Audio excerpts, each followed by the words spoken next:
เห็นคนตั้งอกตั้งใจเพื่อสิศึกษาธรรมปฏิบัติธรรมมันเป็นเรื่องประเสริฐที่สุด เห็นคนไปเข้าโรงเรียนเข้ามหาวิทยาลัยเป็นพันเป็นหมื่นมันก็บ่เป็นตาดีใจดอกต่อให้ไปเป็นล้านเป็นหมู่กันก็บ่น่าดีใจเพราะปานใดนั่นเป็นเรื่องวิชาการของโลกหาความรู้มาเพื่อสิมีความรู้หาเงินหาทองหายศหาอำนาจลางเทื่อก็บ่ได้หาแนวดีแนวงามใส่ตัวเพราะปานใดเก่งหลายๆฉลาดหลายๆบางเทื่อเปรียบพี่เอาเปรียบน้องเอาเปรียบบ้านเอาเปรียบเมืองเอาเปรียบฮอดพ่อฮอดแม่เอาเปรียบพ่อเอาเปรียบแม่บางเทื่อก็เบียดเบียนฮอดวัดวาศาสนาความรู้ความฉลาดเหล่านั้นตรงกันข้ามกับหันหน้าเข้าหาศีลหาธรรมคันคนมีศีลมีธรรมมีแต่สิเย็นไปหนาสงบไปหนาสงบนี่เป็นบุญเด้สงบนี่เป็นความสุขเด้พระพุทธเจ้าเพิ่นรับรองนัตถิสันติปรังสุขขังความสุขอื่นยิ่งกว่าความสงบไม่มีความสงบเป็นบุญความสงบเป็นความสุขคันเฮาบ่ลงมาวัดโดยปกติอยู่บ้านอยู่เฮือนเฮ็ดอยู่เฮ็ดกินป้องแป้งป้องแป้งเสียงโทรทัศน์แน่เสียงวิทยุแน่เสียงมอเตอร์ไซค์แน่เสียงลูกไห้แน่หลานแอวแน่หนหวยบ่ล่ะอยู่ประจำก็สิว่ามันเคยชินก็พออยู่ได้แต่ว่ามื้อนี้เฮาลงมาวัดเป็นจังได๋เงียบมีแต่เสียงพัดลมขณะอาตมาหยุดเว้าก็ยินแต่เสียงพัดลมสำบายหูสำบายใจอันนี้สงบทั้งนอกแต่คันสงบทั้งในล่ะคืออาตมาบอกนะนั่งพับเพียบก็ได้นั่งคัดสมาธิก็ได้ยืดกายตรงๆลับตาเบาๆหายใจเข้าหูหายใจออกหูลมสั่นก็หูลมยาวก็หูลมหยาบก็หูลมละเอียดก็หูลองเบิ่งบ่สนใจว่ามีผู้ใดอยู่ในศาลานี้แน่เฮ็ดคือก็มีเฮาผู้เดียวเนี่ยคือกับมีเฮาผู้เดียวนั่งเบิ่งลมหายใจมีสติไว้ที่จุดลมกระทบเวลาที่หายใจเข้ามันสิเย็นจักหน่อยหายใจออกมันอุ่นๆจักหน่อยเอาสติวางไว้หั่นยามเขาเฝ้าประตูบ่ว่าสิเป็นเฝ้าประตูโรงเรียนโรงงานโรงพยาบาลหรือบ่อนใดก็แล้วแต่ที่มีคนเข้าคนออกยามก็เฝ้าประตูซ่อมเบิ่งแต่คนเข้าคนออกเป็นผู้หญิงเป็นผู้ชายเข้าจักคนออกจักคนยามบ่ได้ตามไปดอกว่าคนเข้าไปทางในเขาเข้าไปเฮ็ดอีหยังเข้าไปทางนอกเขาไปหยังเขาไปไสบ่เกี่ยวเฮาตั้งสติไว้ที่จุดลมกระทบคือกันฮู้เพียงแค่ว่าลมเข้าลมออกลมสั่นลมยาวลมหยาบลมละเอียดนี่คืออุบายจริงๆใส่อันใดก็บ่ผิด เป็นอุบายผูกจิตให้มันอยู่กับองค์ภาวนาในเมื่อเอาเฮ็ดโดนไป5 นาทีผ่านไป10 นาทีผ่านไป20 นาทีผ่านไปกายก็เริ่มเบาจิตก็เริ่มเบาในเมื่อกายเบาจิตเบาความเย็นก็เกิดความสงบก็หลายขึ้นยิ่งสงบเท่าใดความสุขก็มีหลายเท่านั้นนั่นคือบุญ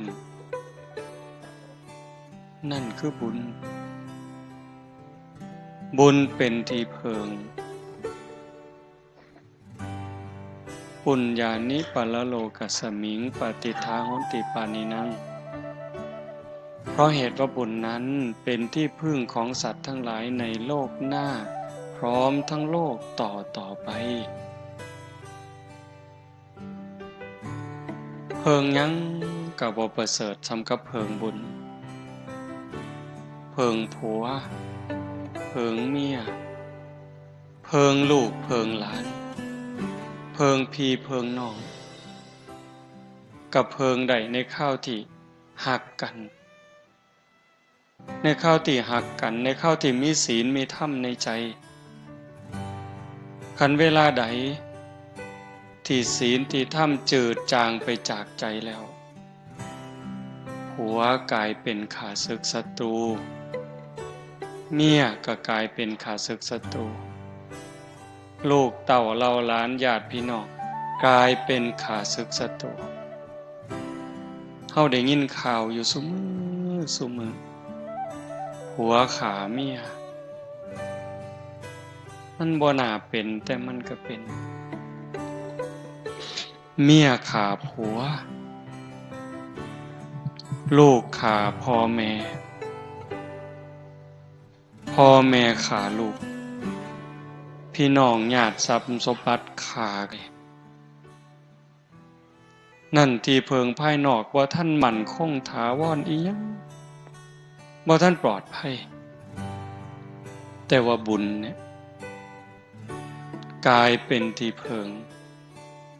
ให้ความสุขให้ความเอิบอิ่มใจให้ความเจริญก้าวหน้าในโลกนี้ก็ตามโลกหน้าก็ตามบุญเป็นสื่อของความสุขอย่างว่าคันเฮ็ดไว้หลายๆเฮ็ดไว้ดูๆเก็บเล็กผสมหน่อยห้อมเต่าตื่มกันคันบุญหลายเด้เกิดมาในตระกูลครอบครัวที่ยากจนแต่ว่าโดนไปดีย้อนลูกสำบายย้อนลูกได้ผัวกับผัวดีผัวคุณได้เมียกับเมียดีเมียคุณเกิดในตระกูลที่ยากจนคนแค้นลำบากลำบนแต่ว่าได้ผัวรวยเงินรวยทองแล้วก็รวยคุณงามความดีเพิงผ้าอาศัยพี่น้องเฮากับเพิงผ้าได้อันนั้นบุญนะลูกเกิดมากกะเสือถอยฟังค่ำลูกคุณเจริญรุ่งเรื่องไปในมือข้างหน้าโยมบางคนเป็นตาอ่อนซ่อนลูกเพิ่นมาบวชนำศึกไปวัน2 มื้อ3 มื้อไล่ๆกันผู้หนึ่งจบวิศวะทำงานระยองบ้านอื่นดอกอยู่ทั้งกันทะลุพ่อแม่เพิ่นก็สบาย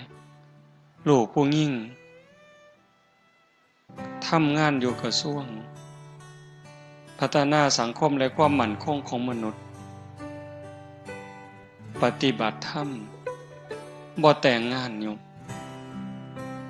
ก็สิบ่ท่านพ่อบังมักก็บ่จักแต่ว่าอยู่มาปานนี้บ่ท่านได้แต่งงานปฏิบัติธรรมตลอดร่างกายก็มอบให้สภากาชาติลูกผู้ชายจบวิศวะทำงานอยู่ระยองเหล้าบ่กินยาบ่สูบมาบวชอยู่นำ10 กว่ามื้ออาตมาก็บ่ได้บอกจักควมหูเฮ็ดหูหยังเอง บัดมื้อศึกแล้วเพิ่นก็เฮ็ดหนังสือเป็นข่าวๆหนังสือที่กำลังปรับปรุงพอศึกแล้วก็ขออนุญาตพาพ่อพาแม่ไปมุกดาหารไปกราบพระธาตุพนมกลับมาก็มานอนวัดมาเฮ็ดนั่นเฮ็ดนี่แล้วก็กลับไปทำงานผู้หนึ่งก็วิศวะคอมพิวเตอร์ศึกมื้อก่อนมื้อหนึ่งเนี่ยไล่ๆกันเหล้าบ่กินยาบ่สูบทำงานอยู่คอมพิวเตอร์เครื่องเนชั่นเฝ้าคอมพิวเตอร์มีลูกน้องเฝ้าเป็นพันคนอันนี้ก็บักอย่างดีนั่นหมายถึงพ่อแม่ผู้เพิ่นมีบุญอยู่เป็นนี่เด้สำบายย้อนลูกคันผู้บุญบ่พอล่ะยากย้อนลูกเจ้าของเกิดในครอบครัวที่พ่อแม่มีบุญมีศีลมีธรรมร่ำรวยพ่ออยู่พ่อกินบ่ลำบากพ่อแต่ตกครอบครัวมาผัวก็เมาเมียก็เล่นไพ่เล่นการพนันตกลูกตกหลานมากับผานอย่างเดียวเป็นหนี้เป็นสินย้อนลูกขึ้นโรงพักขึ้นศาลย้อนลูกเห็นบ่นั่นคือบุญบ่พอคำโบราณเพิ่นว่าบุญมีแล้วดีสิป่องใสคันแม่นบุญบ่ให้ของขี้หายสิแล่นโฮมอันนี้เว้าเฉพาะในโลกปัจจุบันเด้มันก็ส่งผลตั้งแต่เดี๋ยวนี้โลกปัจจุบันนี้โยมถือว่าเป็นผู้มีบุญมีสติมีปัญญาเกิดในบ้านที่มีวัดมีว่ามีครูบาอาจารย์จูงเข้าหาศีลหาธรรมเฮาเองก็เป็นผู้บ่ประมาทยังใส่ใจสนใจเป็นเรื่องอีหลีเด้บุญเป็นที่พึ่งเฮาก็ได้ตั้งอกตั้งใจเก็บเกี่ยวสัมภารธรรมครูบาอาจารย์เพิ่นพาเฮ็ดปฏิบัติธรรมเฉลิมพระเกียรตินายหลวง88พรรษาอ้างเพิ่นปฏิบัติธรรมถวายเพิ่นพร้อมได้คือกันเด้เป็นอุปถัมภกกรรมเฮาได้ก่อนเกิดขึ้นกับเฮาก่อนเกิดขึ้นกับจิตกับใจแล้วอุทิศส่งไปถึงพระบาทสมเด็จพระเจ้าอยู่หัวบุญตรงนี้จะเฮ็ดให้เพิ่นอายุหมั่นขวัญยืนสุขภาพแข็งแรงเป็นห่มโพห่มไส้เฮาโดนไปอีกตัวเฮาเองก็สิมีสุขภาพแข็งแรงขึ้นบ่แม่นเว้าเล่นเด้ยิ่งเฮาได้เดินจงกรมได้นั่งสมาธิได้เจริญภาวนาแผ่เมตตาตัวเฮาแผ่เมตตาอุทิศบุญอุทิศกุศลเนี่ยที่เฮาเอิ้นว่าเจ้ากรรมนายเวรบาปบุญที่เฮาเคยเบียดเบียนเราสรรพสัตว์เขาตกทุกข์ได้ยากบางจิตบางใจยังอาฆาตพยาบาทจองเวรเขาอาฆาตเขาก็เป็นทุกข์ย้อนอาฆาตย้อนจองเวรย้อนสร้างบาปสร้างกรรมเขาไปตกนรกบ้างเป็นเปรตบ้างอสุรกายบ้างเฮ็ดให้ตกทุกข์ได้ยากลำบากลำบนพอแต่เฮาได้มาปฏิบัติธรรมรักษาศีลเจริญภาวนาอุทิศบุญอุทิศกุศลเพิ่นรับหูรับทราบให้อโหสิเป็นอโหสิกรรมโลกนักก็เบาบางโลกเบาบางก็จางคลายโลกน้อยๆหมดทุกข์น้อยๆหมดจากหนักเป็นเบาจากเบาเป็นบ่มีเฮาสิพิจารณาเห็นว่าครูบาอาจารย์รุ่นก่อนๆที่เพิ่นเพียรอีหลีปฏิบัติอีหลีอายุ90ขึ้นแข็งแรงเด้หลวงตามหาบัวจังซี่หลวงปู่เทศจังซี่ก็เกี่ยวกับอดีตชาตินำนั่นล่ะเป็นของติดตามที่ข้ามภพข้ามชาติบ่แม่นเล่น ขันของเก่าบาปเก่าบ่รบกวนหลายจนเกินไปเนี่ยภพชาติปัจจุบันอาศัยการฝึกการฝนการเพียรการประพฤติปฏิบัติกสิทายถูกทายโทษโรคภัยไข้เจ็บหน่อยอายุยืนไปอีกแต่ขันธาของเก่าของหลังมันหลายโผดบาปกรรมเก่ามันหลายดวงจิตดวงใจประพฤติปฏิบัติได้ดียกจิตยกใจขึ้นสู่ภูมิศีลภูมิธรรมได้ร่างกายอาจสิเจ็บไข้ได้ป่วยนั่นคือมันหลีกบ่พ้นกรรมนี่ต้องได้รับยมสัพพังนรานังสัพพลังโสจินนังนกัมมุนาอกินจนะโมฆะมัตถิขึ้นชื่อว่ากรรมแล้วจะมากก็ตามจะน้อยก็ตามจะไม่ให้ผลนั้นไม่มีกรรมเป็นค่ำกลางๆบ่ดีบ่สัวเฮ็ดดีเป็นกรรมดีเฮ็ดสัวเป็นกรรมสัวบุญเป็นผลของกรรมดีบาปเป็นผลของกรรมสัวแต่ว่าหากโยกจิตโยกใจขึ้นสู่กระแสธรรมใดร่างกายได้รับแค่ผลแต่ว่าใจบ่รับนำคันเฮาจะเว้าครูบาอาจารย์ในภพชาติปัจจุบันเพิ่นฮอดเพิ่นถึงคือบ่เฮาบ่ฮู้แต่คนบ้านเฮานี่ก็มั่นใจเชื่อหลายอย่างหลวงปู่ชาเฮาภูมิจิตภูมิธรรมหลวงปู่อาจจะถึงฮอดฝั่งแล้วแต่ว่าร่างกายมันเป็นตัวต้องรองรับซอยเหลือตนเองบ่ได้จังหันเองฉันเองบ่ได้ลูกศิษย์ลูกหาป้อนน้ำกับฉันเองบ่ได้ลูกศิษย์ลูกหาป้อนทำธุระขับถ่ายเข้าห้องน้ำห้องส้วมเองบ่ได้ลูกศิษย์ลูกหาเป็นคนซอยเหลือแต่ว่าใจล่ะใจหลวงปู่เป็นทุกข์พอเท่าที่เฮาได้อ่านประวัติหลวงปู่บ่เดือดร้อนบ่ทุกข์แล้วแต่ลูกศิษย์ลูกหาสิเฮ็ดเด้อเฮาบ่มีหยังดอกหลวงปู่ชาว่าได้เนี่ยหลวงปู่ชอบคือกันไล่ถอยไปถึงสมัยครั้งพุทธกาลพระโมคคัลลานะอัครสาวกเบื้องซ้ายมีฤทธิ์หลายที่สุดในบรรดาสาวกน้อยหนาเพียงแค่พระพุทธเจ้าแต่พระมหาโมคคัลลานะก็ต้องถูกโจรทุบจนร่างกายแหลกละเอียดขันเป่าในพิสดารเนี่ยเพิ่นว่าเหาะหนีไปแล้ว3 เทื่อเพิ่นเนี่ยโจรมันมาล้อมกุฏิก็เหาะหนีกลับมาอีกมันก็ล้อมอีกหนีอีกมาอีกมาล้อมอีกหนีอีก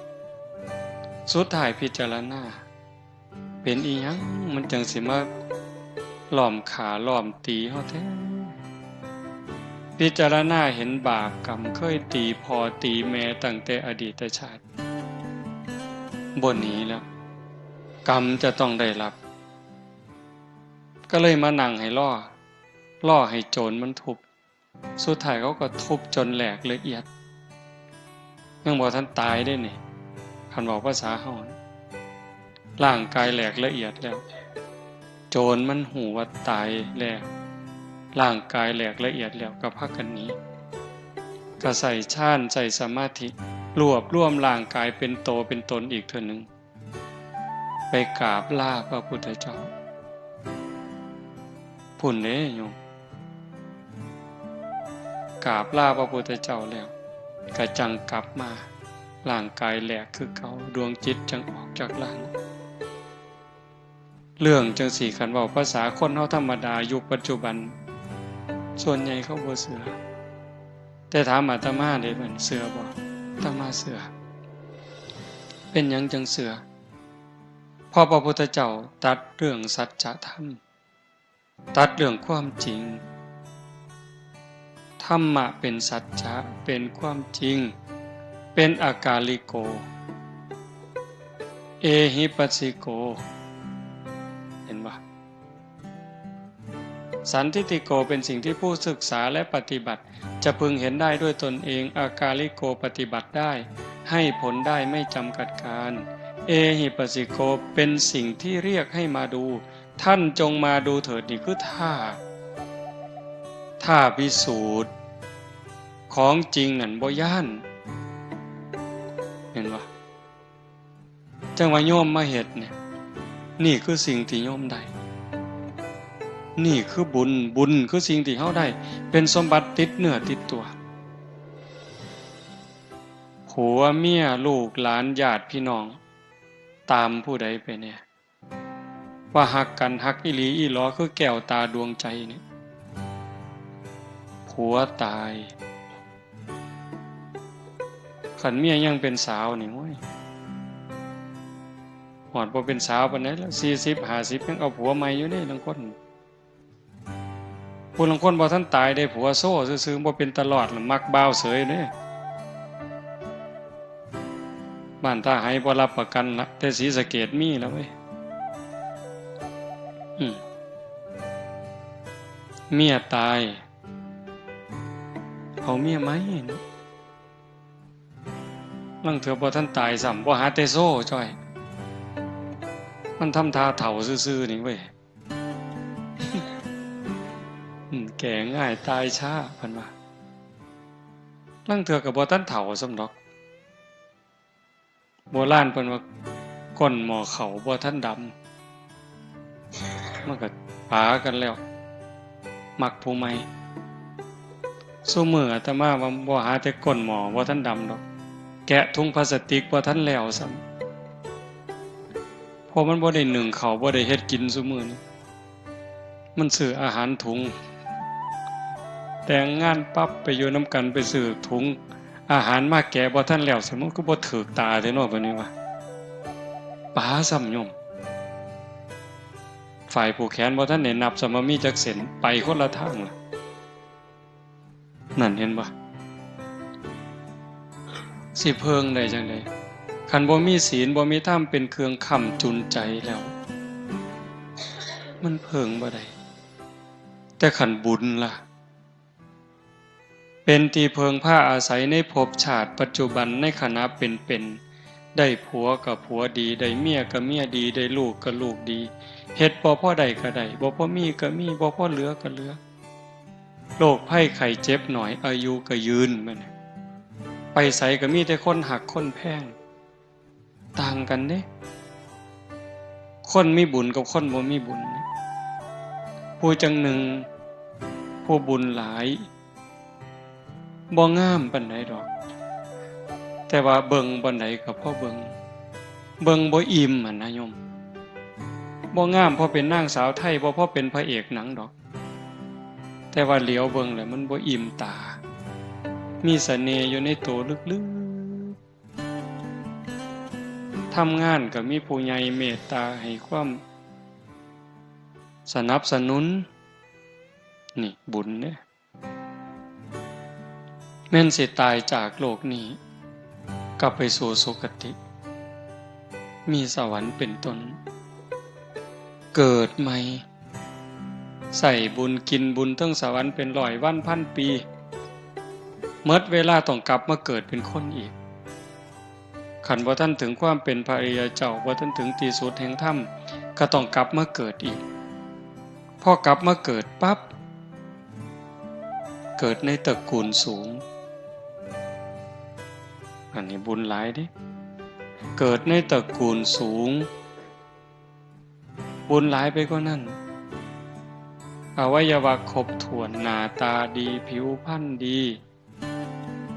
ฐานะดีสติปัญญาดีเฉลียวฉลาดโรคภัยไข้เจ็บหน่อยอายุยืนสารพัดเฮาสิได้ยินคำว่าสัตว์โลกเป็นไปตามกรรมอันนี้เป็นเรื่องที่ต้องพิจารณาเด้กรรมเป็นค่ำกลางๆบ่ได้ดีบ่ได้ชั่วเฮ็ดดีเป็นกรรมดีเฮ็ดชั่วเป็นกรรมชั่วบางคนเกิดในตระกูลสูงพุ่นละเชื่อเจ้ามอมนั่นมอมนี่แต่ว่าขันบุญบ่พอมันก็ซับซ้อนพระพุทธเจ้าเพิ่นว่าเรื่องกรรมเรื่องวิบากเนี่ยเป็นอจินไตย คือกันกับได้เปียกได้เปียกที่มันทับถมกันมันหยุ่งปลดยากแก้ยากโยม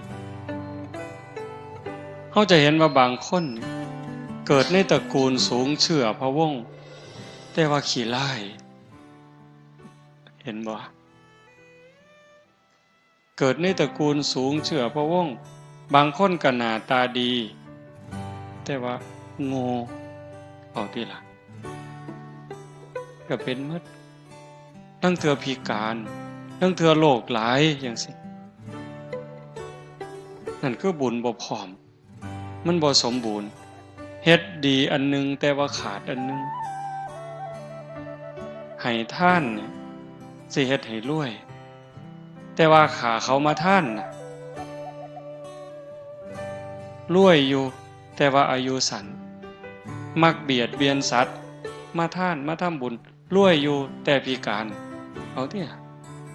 รวยอยู่แต่ว่าโรคหลายเอาติล่ะบ่สามารถทานศีลมันก็สารพัดเธอมันสิสมบูรณ์หมดทุกอย่างคนที่เพิ่นสมบูรณ์หมดทุกอย่างอะโยมเกิดในตระกูลสูงพร้อมงามพร้อมรวยพร้อมโรคภัยไข้เจ็บน้อยพร้อมอายุยืนพร้อมเพิ่นมีเทิงท่านเทิงศีลเทิงภาวนาเทิงเมตตาเทิงซอยเหลือเทิงเกื้อกูลบ่อิจฉาบ่ริษยาจิตใจดีจิตใจงามมีเมตตาต่อเราสัตว์บ่มีที่สุดบ่มีประมาณได้เจริญสมาธิภาวนาได้ประพฤติปฏิบัติเต็มที่มีแนวเฮ็ดให้สร้างก็บ่สร้างเฮ็ดให้เครียดก็บ่เครียดมันบ่ง่ายที่เฮ็ดใจได้จังซั่นก็ต้องอาศัยการฝึกการฝนการอบรมจังซี่จะว่างานปฏิบัติธรรมนี่เป็นงานสืบสานอายุพระพุทธศาสนาเป็นงานสร้างจิตวิญญาณพอเฮาบ่ได้เกิดชาตินี้ชาติเดียวโยมคันเฮาเชื่อตามพระพุทธเจ้าเฮาบ่ได้เกิดชาตินี้ชาติเดียวเฮาผู้เดียวนี่หวยนับคู่บ่เลือดเฮาผู้เดียวนี่คันเอามาโฮมกันเกิดมาแต่ละภพแต่ละชาติถือแค้นถือขาเอาเลือดเฮาผู้เดียวมาโฮมกันนี่หลายกว่าน้ำในมหาสมุทรเห็นบ่น้ำตาเฮาผู้เดียวห้องไห้ในเวลาเสียอกเสียใจถือกันถือแกล้งห้องไห้หาพ่อหาแม่ห้องไห้หาผัวหาเมียเนี่ยคันเอามาโฮมกันก็หลายกว่าน้ำในทะเลน้ำตาเฮาผู้เดียวนี่แต่ละภพแต่ละชาติเอามาโฮมกันกระดูกเข้าผู้เดียวเกิดมาแล้วตายเกิดมาแล้วตายเอากระดูกเข้าผู้เดียวมากองโฮมกันหลายกว่าภูเขาเวปุลบรรพตจังซั่นเฮาบ่ได้เกิดขึ้นมาเทื่อนึงเทื่อเดียวตายลงไปเที่ยวนี้ก็บ่ได้จบจังว่าวัฏสงสารบ่มีเบื้องต้นบ่มีท่ามกลางบ่มีที่สุดพระพุทธเจ้าเพิ่นบอกแต่ว่าเฮามีปัญญามีบุญหลายนะถึงแม้นว่าสิยากจนคนแค้นเกิดบ้านนอกคอกหน้าบ่ร่ำบ่รวยพอปานใดแต่ว่าเฮาก็ดีอย่างหนึ่งเกิดมาพ่อวัดพ่อว่าพ่อพระพุทธศาสนาได้มีโอกาสมาเติมบุญให้เจ้าของนี่เป็นเรื่องดีเลยเฮ็ดบุญก็เฮ็ดแบบคนฉลาดนี่เฮ็ดง่ายๆเนี่ยเฮ็ดง่ายๆนี่โยมผู้ใดได้ขางัวเนี่ยนี่มาเฮ็ดบุญมื้อนี้เลี้ยงแขกเลี้ยงคนได้ขางัวขาหมูขาเป็ดขาไก่บ่นี่สะอาดแล้วเด้นี่ศีลข้อที่1บ่ได้เบียดเบียนทรัพย์สินสมบัติของผู้ใดบ่ได้ลักบ่ได้จี้ได้ปล้นบ่ได้เบียดเบียนจิตใจผัวเมียลูกเต้าเล่าหลานผู้อื่นคำเว้าคำจาก็บ่ได้เว้าคำเท็จส่อเสียดเพ้อเจ้อเว้าให้ไผเจ็บอกเจ็บใจบ่ต้องเลี้ยงเหล้าเลี้ยงยาเสียเงินเสียทองอีหยังเด้นี่บุญนี่เป็นบุญบริสุทธิ์อาบน้ำอาบทาสะอาดสะอ้านแล้วใส่ชุดขาวลงมาวัดโยมลองเบิ่งเด้พิจารณาเด้มาแบบง่ายๆเงินก็บ่ต้องเตรียมจ่อย ผู้บ่เตรียมก็บ่เตรียมบ่มีจักสลึงหลวงพ่อเพิ่นก็บ่ได้เว้าดอกไม้ดอกเดียวบ่ติดมือมาเพิ่นก็บ่ว่าแต่มันสิกลายเป็นบุญบักอย่างใหญ่เด้คันเทียบกับบุญที่เฮาเฮ็ดอยู่เฮือนบุญแจกข้าวหาพ่อหาแม่หาปู่ย่าตายายคันผู้บ่เข้าใจนี่บาปตั้งแต่มื้อโฮมกันบ่ทันฮอดมื้อบุญเด้นี่เอิ้นลูกเอิ้นหลานเอิ้นพี่เอิ้นน้องบ้านเหนือบ้านใต้มาประชุมกันสิแจกข้าวหาพ่อหาแม่เฮาเฮ็ดจังได๋น้องอ้ายมาต่างบ้านต่างเมืองต่างคุมมาพ้อกันก็ถือเหล้ามาพร้อมถือเบียร์มาพร้อมขาไก่กินพร้อมโอ้สิเข้าบุญกฐินนี่นี่เข้าบุญกฐินแจกข้าวหาพ่อหาแม่เข้าบุญอัฏฐะแจกข้าวหาพ่อหาแม่เริ่มต้นด้วยการขาด้วยเริ่มต้นด้วยการกินเหล้ากินยาโสกันไปเจ้าสิออกหลายปานใดอันนี้เว้ากันดีเด้อนี่น้องอ้ายฮักกันอ้ายสิออกหลายปานใดเอื้อยสิหลายปานใดน้องสิหลายปานใดล่ะเฮ็ดบุญกฐินหาพ่อหาแม่เฮาต้องเฮ็ดใหญ่เติบเด้สมศักดิ์ศรีของวงตระกูลอ้ายสิออก500,000เจ้าออกหลายปานใดเอาน้องอ้าย 3-4 คนผู้นี้500,000ผู้นี้400,000ผู้นี้ล้านเอาออกมาเอาเงินมากองกันว่าแล้วสิจ้างหมอลำคณะใดนั่นออกข้างแล้วได้บัดจ้างหมอลำจัก500,000น้อเอาตกลงเอางัวจักโตไหวแล้วได้บัดสิบอกคนหลายปานใดเหล้าหลายปานใดเบียร์หลายปานใดตกลงกันหมดจ้างหมอลำ500,000ซื้อเหล้าจัก50,000ซื้องัวซื้อหมูจัก50,000นิมนต์พระจัก5 องค์เนาะองค์ละ10 บาทนี่บัดสิเอาบุญได้บัดนี้รอให้เฮือนอื่นเขานิมนต์ไปซะก่อนพอมันเหลือหน่อยลงจังบ่ไปหลายอยู่เฮือนเจ้าของนะครูบาหัวดีแต่เด็กคนนี่ก็ได้คันบอกก็ว่าอยากให้พระอยู่หลายๆอยู่โดนๆให้อยากพระเต็มวัดเต็มว่ามัดนิมนต์แล้วเอา5 องค์เพิ่นว่า9 องค์บางหม่องนิมนต์แต่เจ้าอาวาสโอ้ยอาตมาเป็นลูกวัดนี่หนีมันเลยละเว้ยอยู่แต่เจ้าอาวาสซะสั่นกินเป็นแต่เจ้าอาวาสนั่นแล้วเนาะ เห็นบ่นี่เฮ็ดบุญเนี่ยเฮ็ดแนวนั้นหมดเป็นแสนหมดเป็นล้านบุญกันน้อยๆแต่ว่ามื้อนี้บ่แม่นเว้าเอาเด้แม่ใหญ่ก็ฟังแล้วก็คิดอย่าเชื่อเด้เชื่อง่ายแล้วโง่เว้ยฟังแล้วก็คิดคันมื้อนี้เฮาตั้งใจมาฝึกปวดขาก็ทนปวดแอวก็ทนพยายามฝึกสติให้อยู่กับอารมณ์ปัจจุบันอันนี้ก็คือฝึกพระพุทธเจ้าเพิ่นบอกมาเสสหัสเสนโยยะเชทะสัตสตังสมังเอกันจะภวิตัตตานังมหุตตัมปิปูชเยสาเยวะปูชนาเสยโยยันเยวะสัตสตังหุตังบุคคลใดปรารถนาบุญบูชาการอย่างอื่นสิ้นทรัพย์ติดต่อกันเดือนละ 1,000 กหาปณะเป็นเวลายาวนานตั้ง100 ปีเห็นปะปีหนึ่ง12 เดือนเดือนละ1,000ก็12,000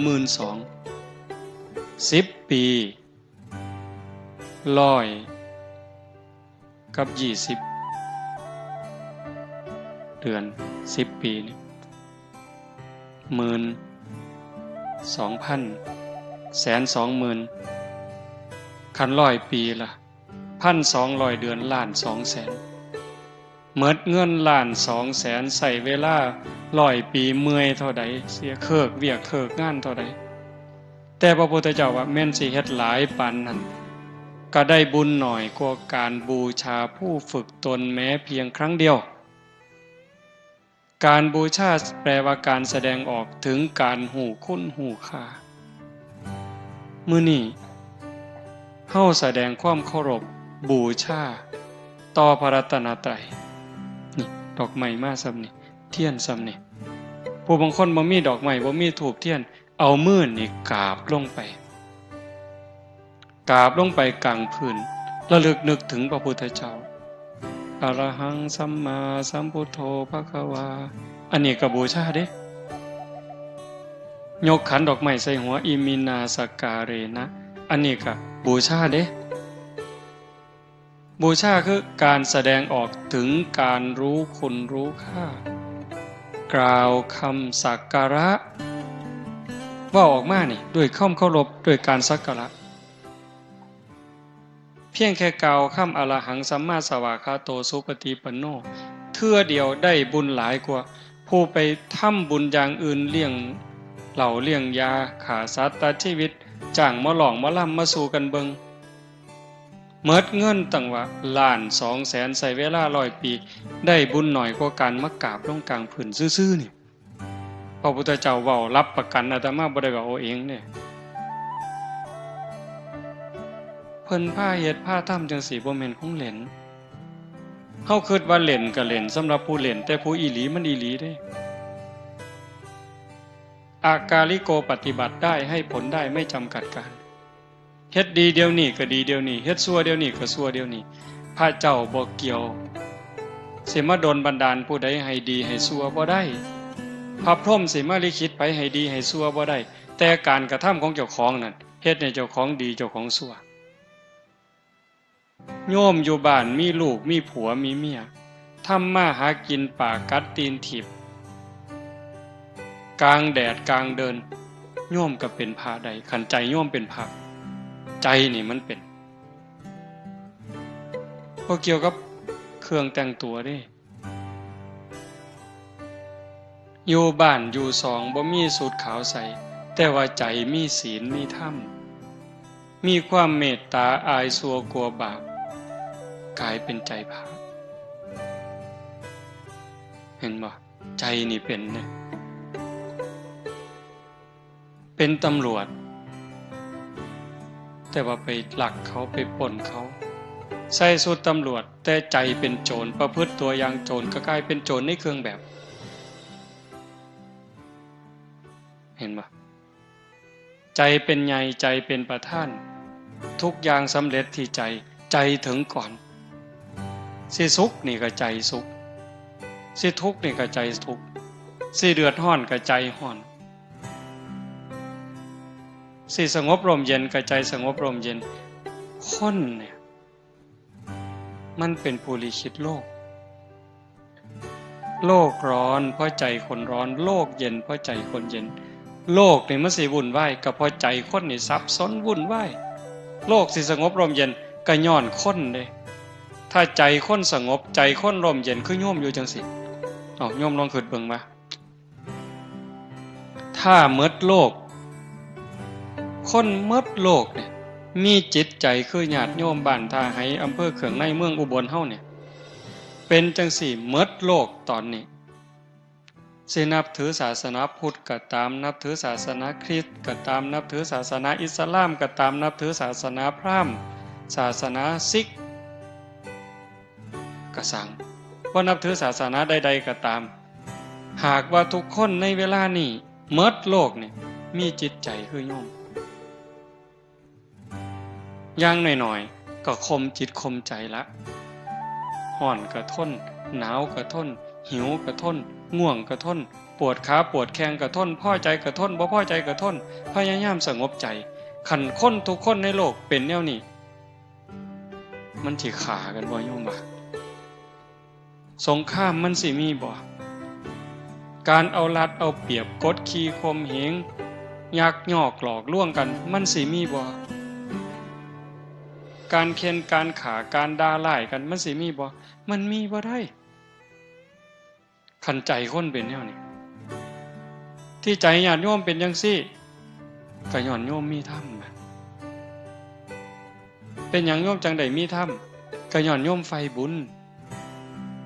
เชื่อของคนงามความดีมันฝังมาในจิตวิญญาณโยมตั้งแต่อดีตชาติแล้ว เฮาบ่ได้เกิดมาชาตินี้ชาติเดียวอย่างว่ามันคอยสะสมคอยบ่มคอยเพาะเฮามีหน้าตาดีมีอวัยวะครบถ้วนมีสติมีปัญญานั่นคือบุญเก่าเฮาเอาบุญเก่ามาต่อเอาบุญใหม่ปุญเยนะปุญญังสังสรรธรรมนาเอาบุญเก่ามาต่อเอาบุญใหม่บุญได้เกิดเป็นคนได้เกิดในผืนแผ่นดินไทยเกิดใต้ร่มใบบุญบารมีของพระบาทสมเด็จพระเจ้าอยู่หัวเกิดมาพ่อพระพุทธศาสนาบ่นิ่งดูดายฟังเทศน์ฟังธรรมหูเรื่องเห็นประโยชน์ของชีวิตเห็นว่าชีวิตเป็นของหน่อยวันเวลาของชีวิตมันหน่อยนิดเดียวแต่ว่าชีวิตเป็นสิ่งสำคัญใครได้ป่วยลงนี่ก็หมดสภาพตายก็หมดโอกาสแต่ว่าตอนนี้มันบ่ทันตายแม่นสิเฒ่าแม่นสิแก่แม่นสิหลงลืมสุขภาพสมบูรณ์บ้างบ่สมบูรณ์บ้างแต่ตอนนี้ชีวิตยังมีอยู่ยังแยกผิดแยกถูกแยกดีแยกชั่วเว้าดีก็ได้เว้าร้ายก็เป็นแต่ว่าเฮาอยากได้บุญอยากได้ดีอยากมีความเจริญเฮาก็เอาชีวิตที่เหลือนี่เข้ามาวัดนี่คือคนมีปัญญานี่คือคนฉลาดผู้บางคนแข็งแรงกว่าเฮาเด้ปุ่นไปร้องเพลงอยู่ในคาราโอเกะพุ่นไปกินเหล้าอยู่พุ่นไปเที่ยวหยังต่อหยังอยู่พุ่นบ่คิดน้ำศีลน้ำธรรมเลยอันนั่นก็ได้ของดีมาก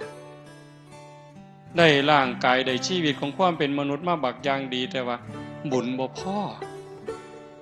เกิดมิจฉาทิฏฐิบ่ได้เชื่อว่าบาปมีบุญมีชาติหน้าชาติก่อนนรกสวรรค์อีหยังทำดีได้ดีมีที่ไหนพูดนักปราชญ์เก๋เพิ่นเว้า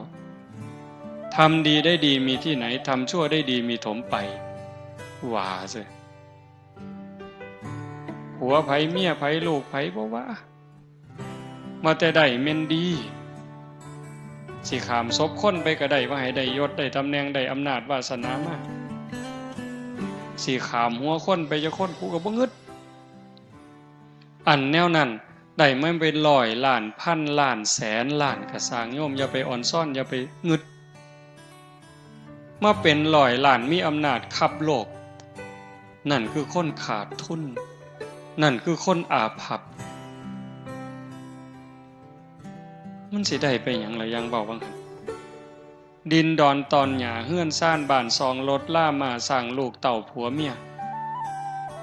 ไผสินำเจ้าไปเนี่ยเมิดลมหายใจกลับไปไผไปมันลังเทื่อบ่ทันตายซ้ำยังว่าบ่ทันโซ่บ่ทันไข้บ่ทันป่วยไปเป็นของผู้อื่นแล้วลูกว่าลูกเฮาเลี้ยงมาพาใหญ่หย่ำเขามกจกเขาป้อนบอกลังเทื่อบ่ฟังลังเทื่อมันเถียงเฮาหัวสักกินพุ่นเห็นบ่คันแม่นอยู่นำกันแม่นดีก็ตามต่อดีนำกันจนตายตายแล้วก็จากกันบ่ได้นำกันไปเจ้าของเฮือนเจ้าของบ้านซื้อในทะเบียนบ้านสถานะเจ้าบ้านตายปั๊บเขาก็เอาใบมรณบัตรบ่เกิน24ชั่วโมงมาตาใส่รถเด้ซื้อเฮาเป็นผู้ครอบครองโฉนดที่ดินนส.3 ตายปั๊บคันบ่ทันโอนบ่ทันหยังเขาก็ไปฟ้องคนตายลูกเขาได้นี่ฟ้องโยมคือบ่จะว่าหน้าเฮาก็ว่าหน้าเฮานะซาวมาเองซื้อมาเองเฮ็ดให้เฮ็ดหน้าก็เลี้ยงลูกเลี้ยงเต้าใหญ่ก้าหน้าบานมาบัดเฮาตายแล้วไปฟ้องเฮาเสยฟ้องคนตายว่าซั่นว่าสิเอาหน้าเฮาเด้นี่เห็นบ่มันบ่แม่นของไผนี่อันนั้นของนอกกายดอกของในตัวว่าเนี่ยกินข้าวกินน้ำเจ็บไข้ได้ป่วยก็ให้อยู่ให้ยาดูแลรักษาประคบประงมมันงอกก็ย้อมอันผมเนี่ยแขวมันหักมันหลุดก็เอาแขวปลอมมาใส่ผู้บางคนหนังมันเหี่ยวก็ไปยืด ไปดึงให้มันตึงไว้บัดตายแล้วปั๊บบัดผมเส้นเดียวก็บ่ได้กระดูกท่อนเดียวก็บ่ได้แขวเล่มเดียวก็บ่ได้ขี้เท่าเท่าปลายเข็มนี่บ่แม่นบ่ได้เป็นหยังจังบ่ได้มันบ่แม่นของเฮามันเป็นสมบัติของโลกร่างกายนี่เป็นของยืมมายืมจากดินจากน้ำจากลมจากไฟพ่อแม่ปั้นเอาดินน้ำลมไฟมาปั้นเป็นเนื้อเป็นตัวเป็นขาเป็นขี้งเฮาเพิ่นก็เอาดินเติมดินน้ำเติมน้ำลมเติมลมไฟเติมไฟเฮาก็จังใหญ่มาของที่เฮาหย่ำเฮาต้องเคี่ยวต้องหย่ำเป็นข้าวเป็นผักเป็นเนื้อเป็นขนมที่ต้องได้หย่ำแล้วก็กลืนผ่านลำคอลงไปปั๊บมันก็เปลี่ยนไปเป็นผมขนเล็บฟันหนังเนื้อเอ็นกระดูกตับไตไส้พุงนี่คือยืมจากธรรมชาติส่วนที่นำไปใส่ได้มันก็ใส่นั่นคือธาตุดินนะซ่อมแซมส่วนที่สึกหรอเฮ็ดให้เจริญเติบโตม่วนเป็นกากใส่ประโยชน์บ่ได้มันก็ทายออกมานั่นคือธาตุดินน้ำเฮายืมจากธาตุน้ำมาน้ำสมน้ำหวานน้ำสะอาดที่กลืนผ่านลำคอลงไปปั๊บมันก็ไปเป็นน้ำเลือดน้ำเหลืองน้ำหนองดำดีน้ำเสลดน้ำลายน้ำเหงื่อส้มเหลือใส่ก็เหี่ยวออกมานี่ก็คือยืมน้ำมาเป็นน้ำเติมน้ำไฟเติมไฟยังทำงานสืบต่อคนเป็นนี่ร่างกายอบอุ่นธาตุไฟยังร่างกายให้อบอุ่นเผาอาหารให้ย่อยทำร่างกายให้ทรุดโทรมคนสิตายปั๊บไม่ออกสิได้เห็นหลายกว่าอาตมาเย็นมาแต่ตีนพุ่นไฟดับได้นั่นหดเข่าหดแต่ตีนหดเข่า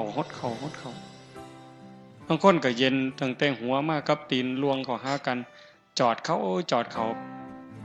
ไล่ใกล้เขามาหอดกันอยู่วางท้องเย็นจ้อยขันเย็นมัดโตแปลว่าตายไฟดับล่มดับเห็นบ่ยืมล่มมาเติมล่มหายใจเข้าหายใจออกนี่คือล่มยังเติมล่มยังทำหน้าที่ของเขาปกติแต่ขันเขาบ่ทำหน้าที่แล้วล่มคัดของป่วยคัดของซ้ำหน่อยซ้ำใดซ้ำหนึ่งนี่เจ็บไข้ได้ป่วยล่มเดินบ่สะดวกป่วยไข้แต่ขันอย่าหยุดเลยล่มหยุดเลยตายไฟบ่ปกติไข้ป่วยคือกันไฟทำงานบ่ปกติเย็นเกินไปก็ไข้ได้ร้อนเกินไปไข้ได้ขันพอดีเฮาก็จังเป็นอยู่จังซี่ลมผิดปกติก็ตายไฟผิดปกติตายน้ำผิดปกติป่วยตายน้ำท่วมปอดเป็นยังไงเห็นบ่ล่ะเหี่ยวบ่ออกเอ้าผิดปกติตายธาตุดินบ่ปกติป่วยไข้ตายคือเก่าอันนี้คือเฮายืมเข้ามาคันถ้าบุญมีเขาก็บริหารไปปกติถึงเวลาเมื่อเวลาก็ตายเอาโลดแต่คันถ้าบุญบ่พร้อมเจ็บไข้ออดแอดร่างกายเป็นของยืมแต่ว่าโลกนี่เป็นสถานที่ที่เฮามาเยี่ยมชั่วคราวบ่ได้มาอยู่ถาวรบ่ได้มาอยู่ตลอดไปโลกเป็นเหมือนกับศาลาพักร้อนไม่ใช่ที่อยู่อันถาวรของใครบ่มีผู้ใดเซ็นสัญญาว่าสิมาอยู่จักเดือนจักปีจักสิหมดลมมื้อใดจักสิจากมื้อใดบางเทื่อบ่ได้สั่งบ่ได้ลาดีๆอยู่นี่โยมแข็งแรงอยู่นี่ละกินข้าวกับลูกกับผัวกับเมียนอนแล้วบ่ลุกเว้าแล้วเว้าอีกเนี่ยก่อนปีใหม่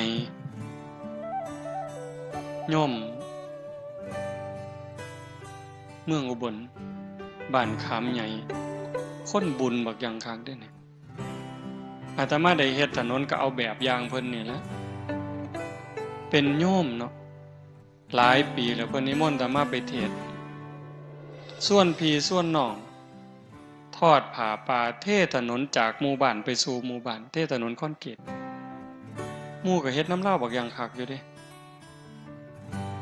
จากนั้นมาอายุก็บ่ทันหลายดอก58 ปีมีสวนแบบจังซี่ไปเฮ็ดมีบ้านหลังนึงอยู่สวนก็ไปเฮ็ดศาลาขึ้นในสวนเจ้าของเฮ็ดกุฏิเฮ็ดห้องน้ำส่วนหมู่มาปฏิบัติธรรมวันพระในพรรษาก็พากันเป็นไปอยู่พรรษาบัดฮอดมื้อวันพระหรือมื้อวันเสาร์อาทิตย์ก็ส่วนหมู่ไปสังฆทานวัดนั่นวัดนี่นำครูบาอาจารย์หลายจังหวัดออกพรรษาก็ร่วมกันเฮ็ดกฐินปีละ10กอง9กองบัดปีนี้วางไกลๆวันพอก่อนวันพอเนี่ยประมาณวันที่6ได้ไปเผาอาตมาได้ไปเผาเพิ่นอยู่ดีๆนี่โยมขับรถไปหาหมออยู่อุบลเนี่ยจักแม่นไปบนใดดอกก่อนรู้สึกว่าบ่สบายก็ขับรถไปเองไปหาหมอเพิ่นก็ตรวจเกล็ดเลือดต่ำหมอว่าให้นอน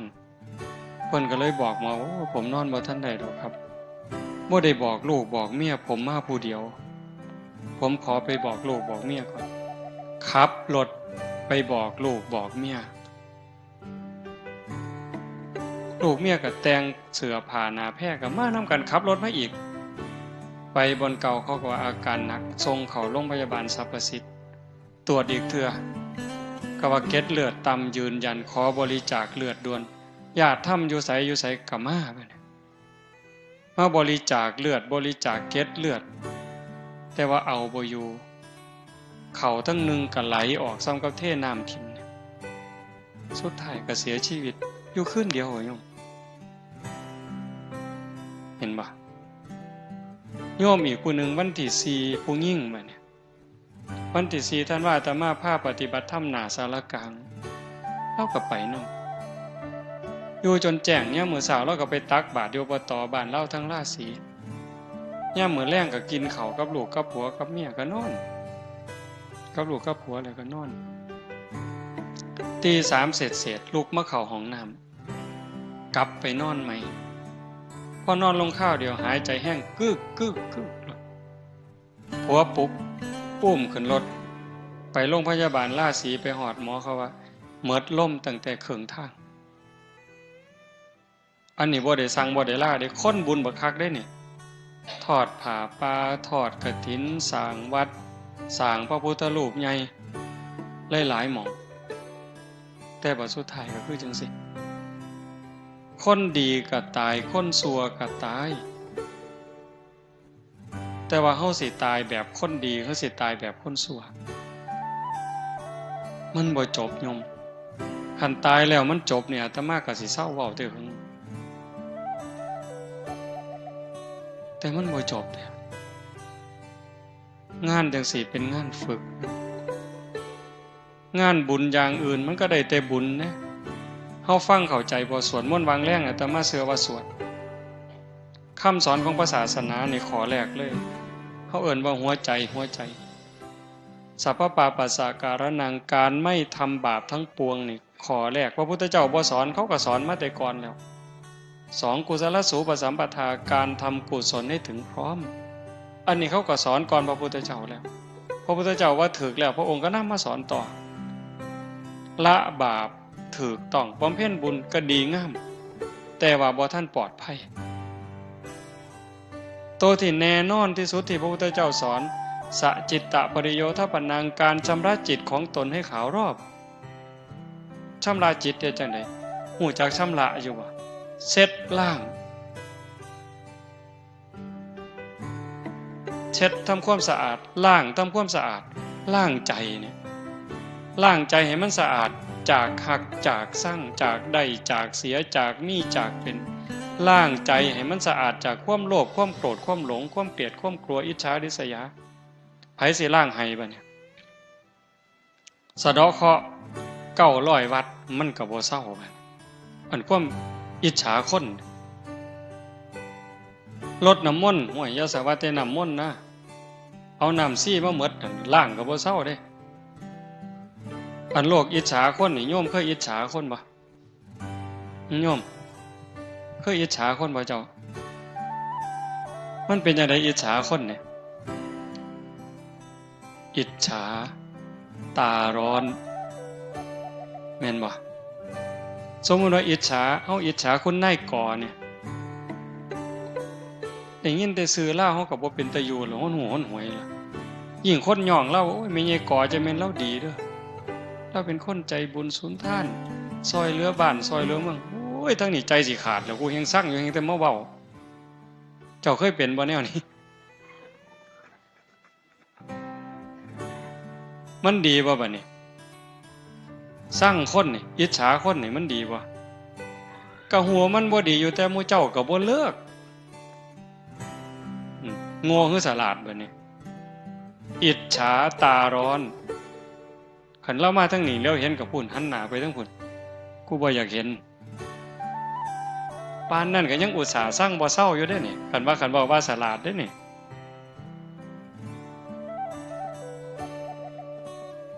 ให้ล้างใจตรงนั้น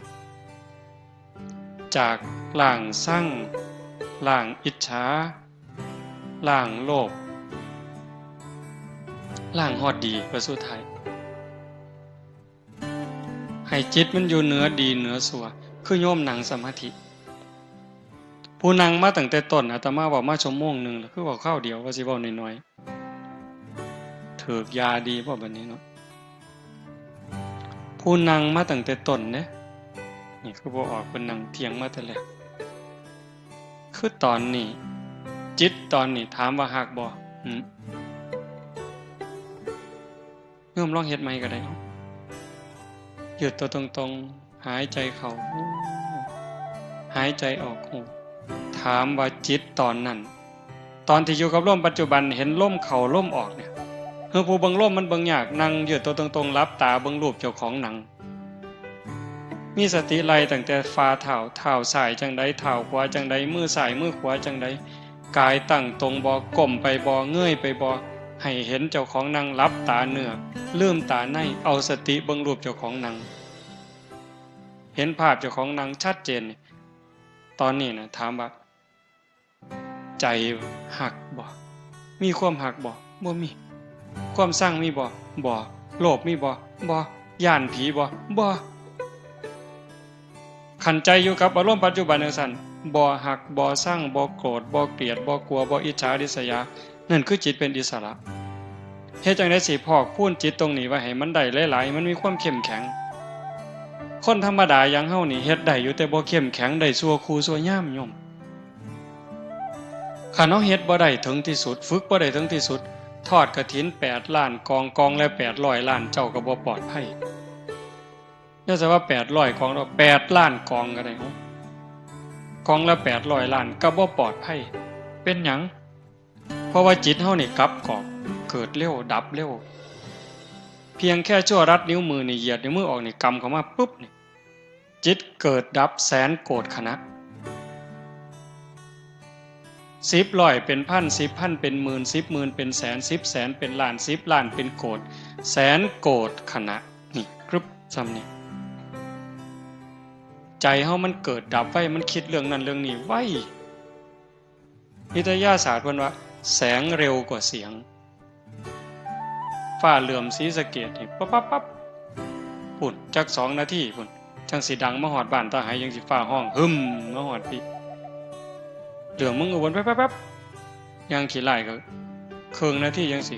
หึมเสียงฟ้าห้องดังมาฮอดที่จริงมันเกิดพร้อมกันระหว่างแสงกับเสียงเนี่ยสปาร์คปั๊บเกิดเสียงปั๊บแสงแวบพร้อมกันแต่ว่าการเดินทางของเสียงน่ะมันช้ากว่าแสงไว้ไปโลดแสงนั่นแต่บ่สู่ใจมีไงบ่สู่ใจคนจิตคนเนี่ยจิตบ่มีรูปร่างบ่มีโตบ่มีตนกวัดแกว่งดิ้นรักษายากสัญจรไปไกลไปคนเดียวบ่ได้ส่วนกันคิดเด้เบิ่งมันเร็วส่ำใดผู้ใดเคยไปกรุงเทพ เคยทำงานกรุงเทพขึ้นฮอดโรงงานเคยไปอยู่เห็นฮอดแล้วแม่นบ่นี่ไหวบ่ผู้ใดเคยไปเชียงใหม่ขึ้นปุ๊บฮอดแล้วนี่เห็นบ่นี่ย่างย่องๆเชียงใหม่แล้วหุ่นย่างอยู่ดอยสุเทพแล้วเอ้าย่างดอยเดินอินทนนท์แล้วนี่เอ้าผู้เคยไปเด้ผู้เคยไปอินเดียปุ๊บผมฮอดแล้วนั่นเอ้าพุ่นกราบพระอยู่พุทธคยาพุ่นผู้เคยไปอเมริกาปุ๊บฮอดแล้วเห็นบ่นั่นคือใจเป็นหยังจังเว้าเรื่องนี้งานปฏิบัติธรรมนอกจากสิเป็นบุญนี่สำคัญที่สุดคือฝึกใจให้มันอยู่กับเจ้าของให้กายกับใจทำงานอันเดียวกันอยู่หน้าที่อันเดียวกันเพื่อป้องกันหยังป้องกันบ่ให้เจ้าของเป็นทุกข์บ่ให้เจ้าของเดือดร้อนอยู่ในเวลาปัจจุบันนิยมเวลาเฮาสิหักเด้เวลาสิหักเวลาสิสั่งเวลาที่เครียดสิขมสิย่านสิกลัวก็ย้อนตาเห็นแล้วก็ทรงใส่ใจหูได้ยินแล้วก็ทรงถึงใจจมูกได้กินก็ทรงใส่ใจกายสัมผัสก็ทรงใส่ใจลิ้นได้รสก็ทรงใส่ใจใจประมวลภาพมีหักมีโกรธมีเกลียดมีกลัวใจมันเป็นผู้รับเอาทั้งดีทั้งชั่วทั้งบุญทั้งบาปเป็นจังได๋บัดนี้ที่อาตมาเว้าข้างไว้วังนึงว่ากระดูกเข้าผู้เดียวก็สูงใหญ่กว่าพวกเขาเวปุลลาบรรพตน้ำตาเฮาผู้เดียวกันหลายกว่าน้ำในมหาสมุทรเลือดเฮาผู้เดียวกันหลายกว่าน้ำในทะเลกันเอามาร่วมกันแต่ละภพแต่ละชาติอีหยังมันไปเกิดร่างกายตายแล้วก็เผากับฝังนี่ร่างกายขึ้นในธรรมชาติแต่ว่าจิตใจวิญญาณมันเดินทางต่อหอบบุญหอบบาปไปสำคัญที่สุดบัดนี้สิมีสุขมีทุกข์ในปัจจุบันเป็นอยู่นี่คันเฮามีสติฝึกได้ดีเห็นลมเข้าลมออกชัดเจนตาเห็นปั๊บยกจิตอยู่เหนืออารมณ์บ่ให้หักบ่ให้สั่งบ่ให้ยินดียินร้ายหูได้ยินเสียงก็ยกอยู่เหนืออารมณ์บ่ให้ยินดียินร้ายฝึกได้เฮ็ดได้เด้คันฝึกพ่อเฮ็ดได้โยมอาตมารับประกันว่าเฮ็ดได้คันฝึกพ่อบ่ให้หักบ่ให้สั่งตาเห็นก็สร้างหูได้ยินก็สร้างจมูกได้กินก็ตามลิ้นได้รสก็ตามกายสัมผัสเย็นร้อนร้อนแข็งก็บ่ให้ดีใจเสียใจให้เป็นปกติอยู่คือเก่าซ้ำบ่เห็นบ่ได้ยินแต่ว่าเข้าใจหมดแล้วจัดการได้หมดแล้วอันนั้นคือฝึกเป็นฝึกได้อันนี้ในขณะที่เป็นสำคัญขึ้นไปอีกเว้ยบัดสิตายโยมบัดเฮาสิตายนี่ที่ว่าบางหันทอดกฐิน8ล้านกองละ800ล้านก็บ่ทันปลอดภัยเพราะว่าเฮานี่เฮ็ดทั้งบุญทั้งบาปเด้โยมทั้งที่คนบุญมักบุญคือญาติโยมนี่ล่ะแต่ก็เผลอเฮ็ดบาปฮอดครูบาอาจารย์พระสงฆ์องค์นี้นั่งเทื่อก็เผลอเฮ็ดบาปเด็ดใบใหม่เสียหญ้าเสียยุ่งยืนเงี่ยวจังซี่เอาฉันเข้าเพ่นฉันจังหันฉันเพ่นกินข้าวค่ำใหญ่ฉันค่ำใหญ่ก็บาปอีกล่ะ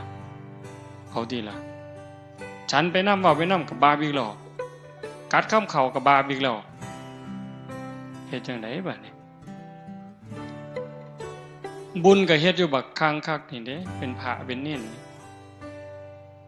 ไหว้พระสวดมนต์เดินจงกรมนั่งสมาธิเว้าธรรมะให้ญาติโยมฟังแต่บัดกัดข้ามเข่าซื่อๆก็บาปนั่นคือสติมันขาดเป็นจังได๋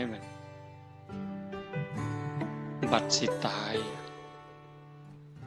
มันมาฟ้องใจเฮาบ่ได้เริ่มหยังจักอย่างโยมฟังดีๆสิจบแล้วเนี่ย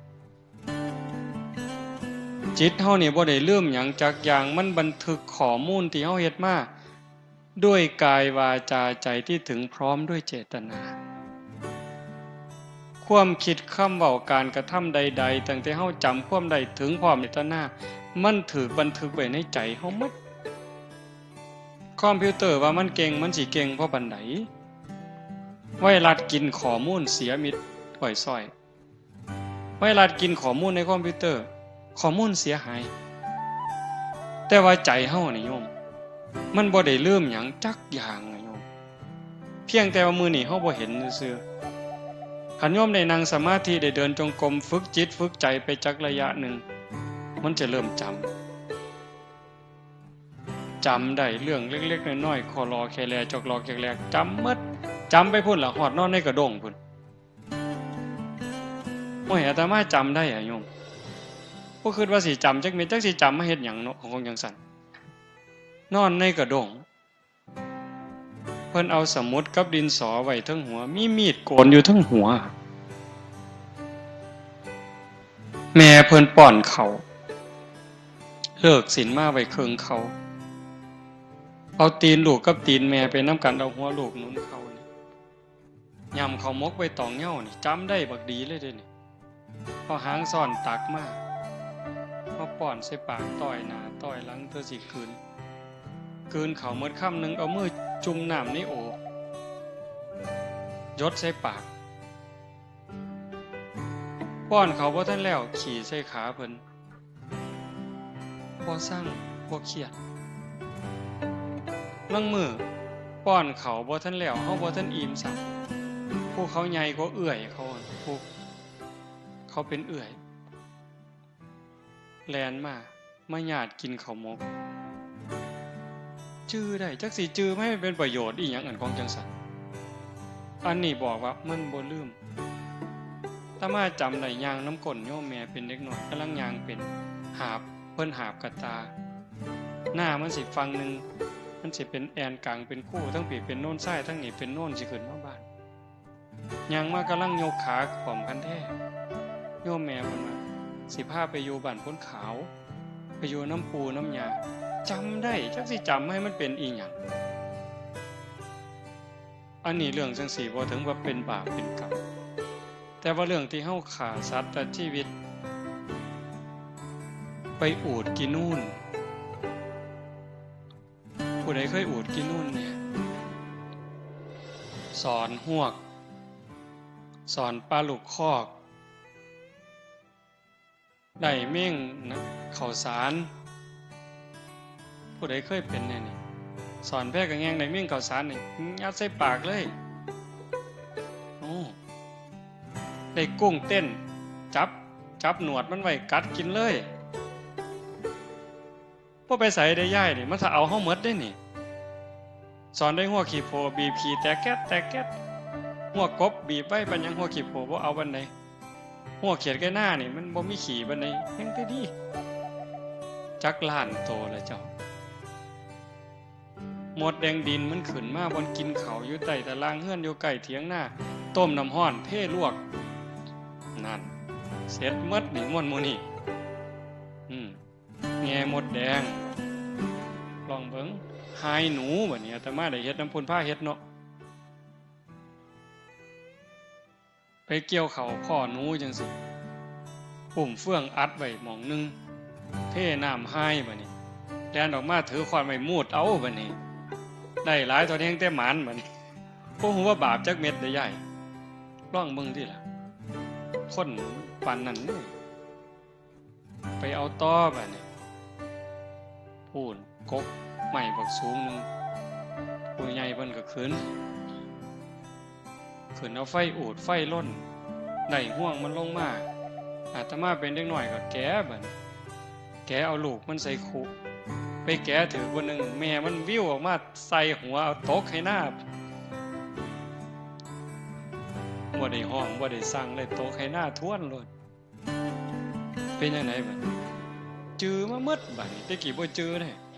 นี่วัดมาบวชนี่มาจื้อขอรอแค่แลเล็กๆน้อยๆสิ่งเหล่านี้มันสิเอามาฟ้องเฮาบัดยามเฮาเจ็บ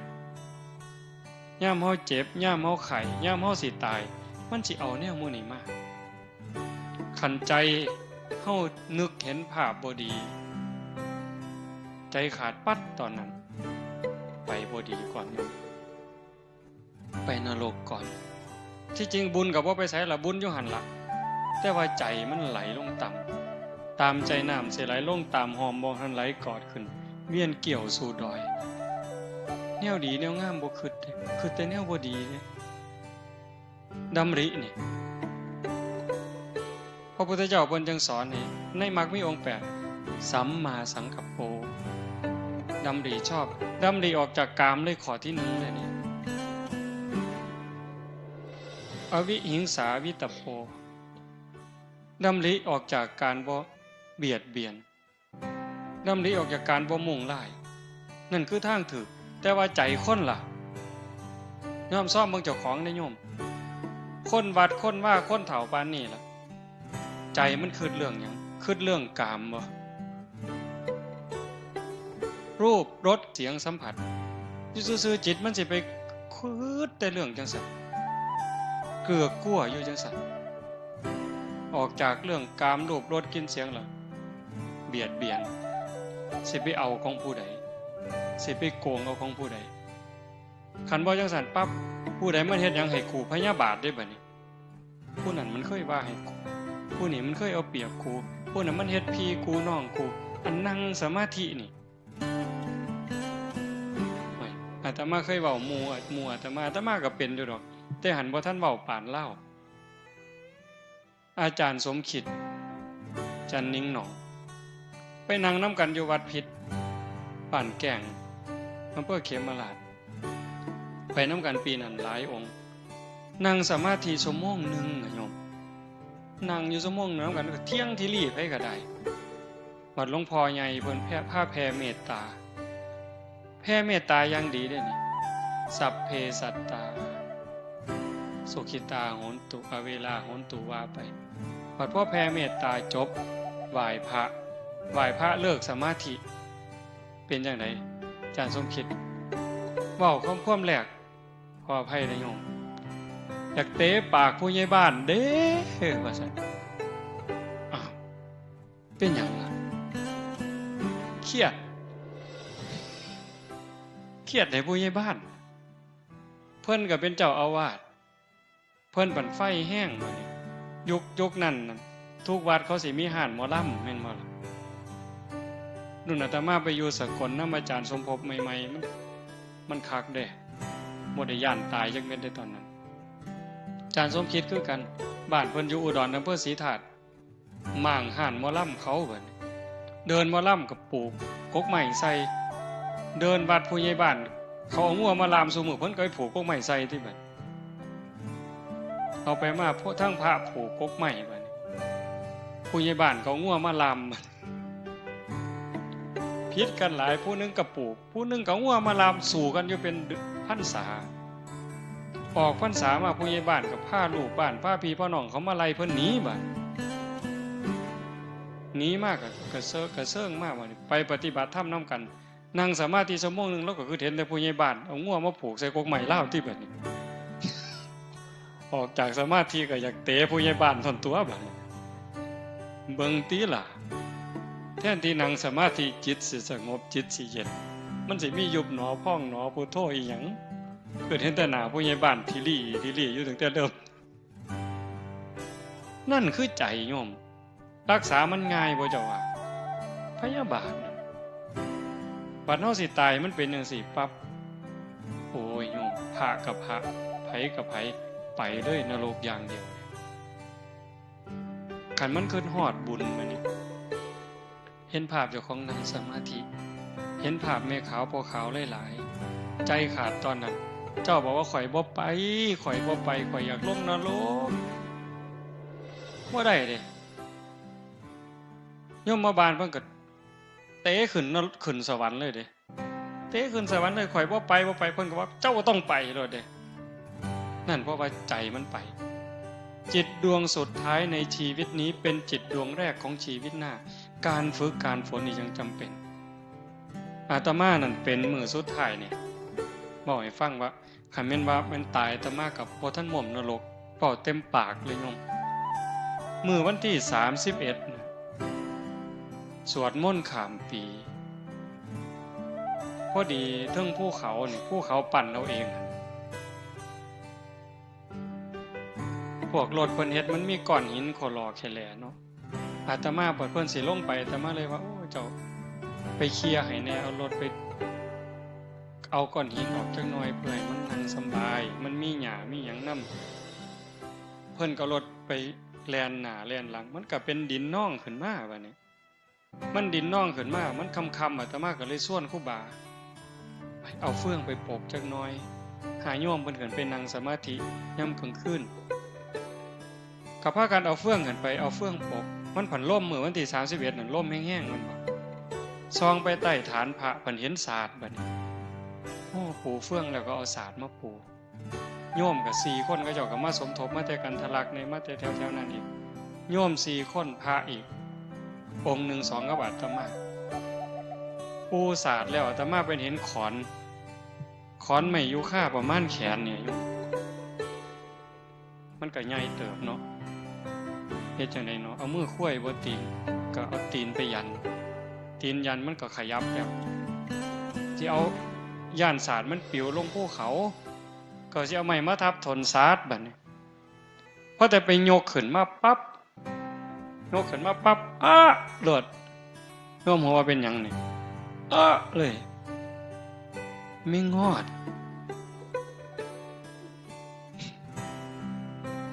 มันตอดจำได้บัดนี้เพราะว่าตอนไปอยู่วัดป่าโน่นกุลมใหม่ๆปี2 ปีนั่นไม่งอดตอดซุมื้ออยู่กันกุฏิมุ้งหญ้าเนาะหม่องเตียงนอนก็เอาไม้เลี่ยนล่ำนี่ญาติโยมเพิ่นมาตีให้มันก็หกมันก็ตัดกัดซุมื้อไม้ถางปลาเป็นเดินก็มากองเป็นฟืนต้มน้ำร้อนก็ไปห่อปั๊บก็ปั๊บจื้อได้เพราะปัญญัง20 กว่าปียังจื้อได้อยู่ปั๊บไม่งอดว่าซั่นหม่องสำคัญที่อาตมาเว้าให้ฟังนี่ก็คือว่าอาตมาก็ฝึกบ่พอ20 กว่าปีเกือบ30เด้ก็ว่าฝึกพอสมควรแต่ยังใส่บ่ได้บ่ผ่านโยมห้องแต่เบิ่งเหิงอันไม่งอดตอดนั่นอันนี้เพิ่นมาพากรรมฐานเด้นี่ไปเทศน์ให้คนฟังก็บอกให้เจริญสติเด้นี่เขาเอิ้นเป็นอาจารย์เขาเอิ้นพ่อครูเพิ่นลังมองแต่ว่าโง่บ่บัดเนี่ยมีงอดตอดแล้วหลงห้องบ่ฮู้โตเลยเพิ่นว่าห้องก็บ่พอได้บัดนี้อันขอนอยู่ในมือจักถิ่มแต่มึงหึงถิ่มไปไสบ่กำหนดบ่ฮู้ซ้ำคันแม่นถิ่มลงใส่นิ้วตีนเจ้าของอาจสิขาดก็ได้หือโยนไปใส่หัวหมู่ก็บ่ฮู้จักหยังเลยตอนนั้นจักไปใส่มาหูซึกโตอีกเทื่อนึงตอนห้องแล้วก็เลยว่าโอ้เจ็บเว้ยแต่ว่าอย่าทุกข์นะเจ้าอย่าควรอย่าข้างเด้ให้เจ้าหูซื่อๆใครแม่นตายมันไปฮอดโลกใดเหรอโยมตกนรกตั้งแต่แล้วซาปานนั้นผ่านไป 2-3 นาทีจังมีสติจังตั้งได้อันเว้าจังสิให้คิดย่านอาตมาย่านบัดนี้ย่านหลังตายทุกข์ในขณะที่ตายว่าทุกข์ในขณะที่เป็นมันทุกข์เห็นอยู่แต่เฮาทนได้ทุกข์จากพ่อตายแม่ตายผัวตายเมียตายลูกหลังพัดภาคเฮาทนได้อยู่เป็นไข้เป็นหนาวปวดแขวทนเจ็บท้องออกลูกก็ว่าพ่อตาพ่อจือโยมก็บ่จือนี่คือมันชินเห็นบ่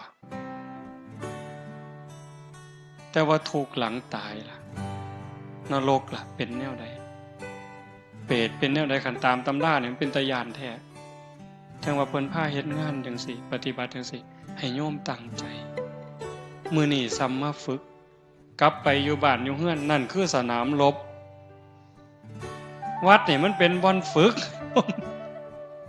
เก่งก็เก่งอยู่บนฝึกแล้วมวยมันซ้อมอยู่ค่ายมันเตะกระสอบปานสิขาดตก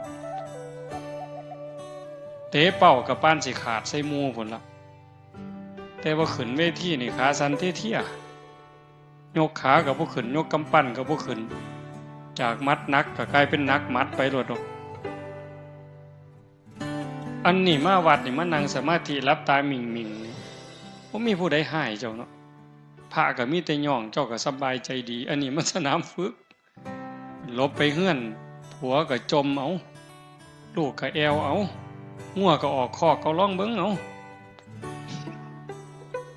มันสิเป็นหยังมื้อนี้กรรมฐานเจ้ามันสิเหี่ยไปฮอดไสเจ้าว่า